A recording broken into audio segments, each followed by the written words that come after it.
Alloh bersin. O'zbekistonda o'yinda sal qiyinroq o'tadi, chunki hamma vнимание bizda bo'ladi, ko'p odam ko'rsatadi. O'ylaymanki, yaxshi o'tadi bugungi o'yin. Terma jamoa bosh murabbiy qanday ko'rsatmalar bergandi, aynan himoyachilarga?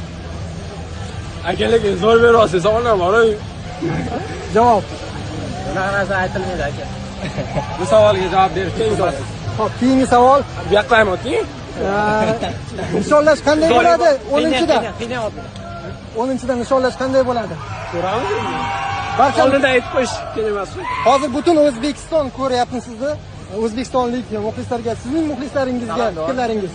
Salom nima? Salom. Tabriklaymiz hammani. Ha. Bo'ldi. Bo'ldi. Ha? Hozir yig'lavoradi aka. Tabriklaymiz, zo'r o'yin. Rahmat, rahmat. Abbos, Men keturaymi? turing. Do'stingizning yonida turing. O'z bo'lsang, Abbos. Xo'p, Abbos, tabriklayman. Juda og'ir o'yin, juda og'ir yo'l bosib o'tildi va yangi tarix yaratilyapti shu haqida. Alhamdulillah. Bu g'alabaga erishdi butun xalqimiz juda ko'pdan beri kutdi. O'zbekiston futboli, O'zbekiston xalqi jahon chempionatiga chiqishga haqli edi deb o'ylayman. Chunki bu ajoyib jamoa bilan chiqmasak, uyat bo'lardi. Xudoga shukr, bu uddaladik. Alloh bersin. Ko'tarib olib ketdi.